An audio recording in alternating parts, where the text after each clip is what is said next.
Morning વિદ્યાર્થી મિત્રો, આશુતોષ વિદ્યાલયમાં ચાલતા ઓનલાઈન લેક્ચરમાં હું આપનું હાર્दिक स्वागत करूँ છું। विद्यार्थी मित्रों, आज हम कक्षा 7 विषय हिंदी प्रथम सत्र में 5वें चैप्टर हिंद देश के निवासी का अभ्यास करेंगे। यह एक कविता है। विद्यार्थी मित्रों, भारत एक निराला देश है। हमारा देश जो भारत है वह एक निराला देश है। यहाँ अनेक जातियों, धर्म और भाषाओं के लोग रहते हैं। यहाँ प्रकृति के भी अलग अलग रूप पाए जाते हैं। इतनी विविधता के बावजूद यहाँ एकता है। यहाँ सब लोग हिल मिल कर रहते हैं। इस कविता में हमारे देश का यही निरालापन बताया है। तो विविधता में एकता हमारे देश की विशेषता है, साथ ही विकास और शक्ति की परिचायक भी है। मानवीय एवं प्राकृतिक विविधताएं होने पर भी उसमें अभिन्न एक सूत्रता है। विभिन्न दृष्टांतों द्वारा इस काव्य में भारत की भव्यता एवं दिव्यता का गान किया गया है। अब हम काव्य जो है वह देख लेते हैं। हिंद देश के निवासी सभी जन एक है, रंग रूप वेश भाषा चाहे अनेक है। बेला गुलाब जूही चंपा चमेली, प्यारे प्यारे फूल गूथे माला में एक है। कोयल की कूक न्यारी पपीहे की टेर प्यारी, गा रही तराना बुलबुल राग मगर एक है। गंगा यमुना ब्रह्मपुत्रा कृष्णा कावेरी, जाके मिल गई सागर में हुई सब एक है। धर्म है अनेक जिनका सार वही है, पंथ है निराले सबकी मंजिल तो एक है। तो विद्यार्थी मित्रों, यह हमारा जो है वह कविता है। हिंद यानी कि हिंदुस्तान, हमारा भारत। हिंद देश के निवासी यानी कि रहने वाले। सभी जन यानी कि व्यक्ति, लोग। तो हिंद देश में रहने वाले सभी लोग एक हैं। रंग रूप वेश यानी कि ना उनके पहरवेश, जो वो कपड़े पहनते, जो पहनावा है वह।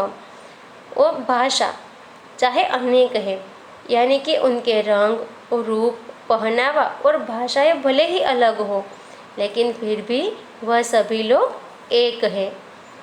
बेला यानी कि मोगरा, गुलाब, जूही, चंपा, चमेली, तो आदि ये जारे जो सारे फूल है वह अलग अलग है। यानी कि बेला, गुलाब, जूही, चंपा, चमेली सारे फूल जो है वह अलग अलग होते हैं, परंतु प्यारे प्यारे फूल गूथे माला में एक है। लेकिन यह जो प्यारे प्यारे फूल है माला में गूंथने पर एक बन जाते हैं। उसी तरह अलग अलग होकर भी सारे भारतवासी एक हैं। जिस तरह हम इन अलग अलग फूलों की माला बनाए, प्यारे प्यारे फूलों की माला बनाए, तो वह सारे फूल एक माला में हो जाते हैं। सरस एक बहुत अच्छी सी सुंदर सी माला बन जाती है। उसी तरह हमारे देश के जो लोग हैं, जो भारतवासी हैं, वह चाहे धर्म भाषा किसी भी तरह अलग अलग हो, लेकिन वह सभी भारतवासी हैं। कोयल की कूक न्यारी पपीहे की टेर प्यारी। कूक यानी कि कोयल की आवाज़, और निराली यानी कि न्यारी यानी कि निराली, और पपीहे जो है वह एक पंछी का नाम है। उनकी आवाज़ जो है वह भी प्यारी है। गा रही तराना यानी कि गीत, बुलबुल, राग यानी कि गाने का ढंग, मगर एक है। तो यहाँ पर कवि कहते हैं कि कोयल की बोली निराली होती है, पपीहे की बोली में अपनी मिठास होती है, बुलबुल का गीत भी अलग तरह का होता है। इन सभी पक्षियों के गाने भले ही अलग अलग हो, पर उनका राग एक ही है। इसी तरह अलग अलग बोली और भाषा बोलने वाले भारतवासियों की आवाज़ भी एक होती है। गंगा यमुना ब्रह्मपुत्रा कृष्णा कावेरी, जाके मिल गई सागर में हुई सब एक।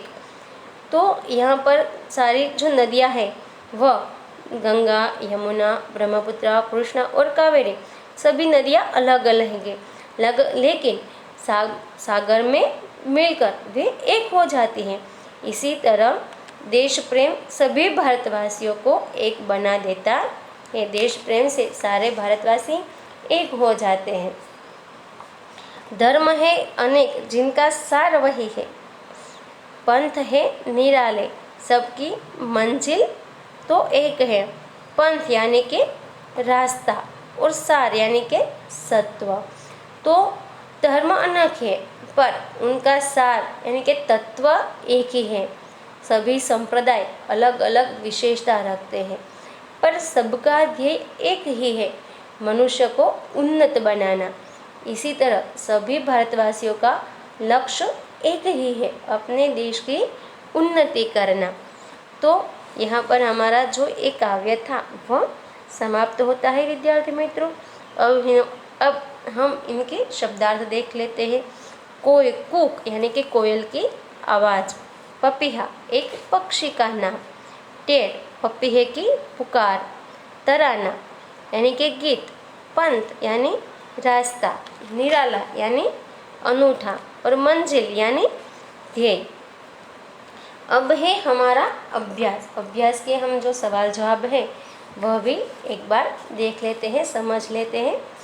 पहला प्रश्न है, प्रश्नों के उत्तर दीजिए। इसमें पहला प्रश्न है, हमारे देश की क्या विशेषता है? तो इसका उत्तर है, हमारे देश में भिन्न भिन्न रंग रूप और पहनावे वाले एवं अलग अलग भाषाएं बोलने वाले लोग रहते हैं। इसके बावजूद यहाँ के लोग एक हैं। इस तरह विविधता में एकता ही हमारे देश की विशेषता है। दूसरा सवाल है, सभी नदियाँ कब एक हो जाती है? तो इसका उत्तर है, सभी नदियाँ अलग अलग स्थानों से निकलती हैं, उनके बहाव भी अलग अलग हैं, परंतु जब वे सागर में मिलती है तब एक हो जाती है। तीसरा प्रश्न है, सभी धर्मों का सार क्या है? तो इसका उत्तर है, सभी धर्मों का सार एक ही है, मनुष्य को बुराई से दूर रखना और उसे उन्नत बनाना। और प्रश्न 2 है हमारा, शब्द पंखुड़ियों को उचित क्रम में रखकर वाक्य बनाइए। यहाँ पहले जो शब्द पंखुड़ी है उसका उत्तर है, हम भारत देश के निवासी हैं। दूसरा है, कोयल की आवाज़ मधुर होती है। और तीसरे पंखुड़ी का जो है वाक्य बनता है, फूलों की तरह हंसते रहना चाहिए। अब है गोले में से शब्द चुनकर अर्थपूर्ण वाक्य बनाइए। यहाँ पर हमें उदाहरण दिया गया है कि सोहन पढ़ रहा है। इसके हमें कुछ और वाक्य जो है वह बनाने हैं। इसमें पहला वाक्य बनेगा, रीनल पढ़ रही है। दूसरा बनेगा, रीनल खेल रही है। तीसरा बनेगा, मेघा पढ़ रही है। चौथा वाक्य बनेगा, मेघा खेल रही है। पांचवा वाक्य बनेगा, हरेश पढ़ रहा है। छठा वाक्य बनेगा, हरेश खेल रहा है। और सातवां वाक्य बनेगा, सोहन खेल रहा है। अब हमारा तीसरा सवाल है, काव्य पंक्तियों का भावार्थ समझाइए। हिंद देश के निवासी सभी जन एक है, रंग रूप वेश भाषा चाहे अनेक है। तो इसका भावार्थ है कि भारत देश में रहने वाले लोगों के रंग रूप, पहनावे और भाषाएं भले ही अलग अलग हों, परंतु वे सब लोग एक हैं। यहाँ रहने वाले सभी लोगों की मातृभूमि भारत ही है। अब हमारा चौथा प्रश्न है, औरत और लड़के के स्थान पर क्रमशः आदमी और लड़का रखकर परिच्छेद फिर से लिखिए। तो विद्यार्थी मित्र, यह आपको खुद से करना है। यहाँ पर हमें जो पैराग्राफ दिया है, यहाँ आपको औरत की जगह पर जो है वह आदमी और लड़के की जगह पर लड़का रखकर पैराग्राफ फिर से लिखना है। अब है हमारा स्वाध्याय। स्वाध्याय का हमारा पहला प्रश्न है, प्रश्नों के उत्तर लिखिए। इसमें पहला प्रश्न है, हिंदवासियों में कैसी विविधताएं हैं? तो इसका उत्तर है, हिंदवासी अलग अलग रंग और रूप के हैं। उनके पहनावे अलग अलग हैं। वे अलग अलग भाषा बोलते हैं। वे अलग अलग धर्मों को मानते हैं। इस प्रकार हिंदवासियों में अनेक प्रकार की विविधताएं हैं। दूसरा सवाल है, माला में कौन कौन से फूल एकरूप हुए हैं? इसका उत्तर है, माला में बेला, गुलाब, जूही, चंपा, चमेली आदि तरह तरह के फूल एकरूप हुए हैं। तीसरा सवाल है, इस कविता में किन नदियों का उल्लेख है? तो इसका उत्तर है, इस कविता में गंगा, यमुना, ब्रह्मपुत्रा, कृष्णा और कावेरी वगैरह आदि नदियों का उल्लेख हुआ है। नदियों से हमें क्या संदेश मिलता है?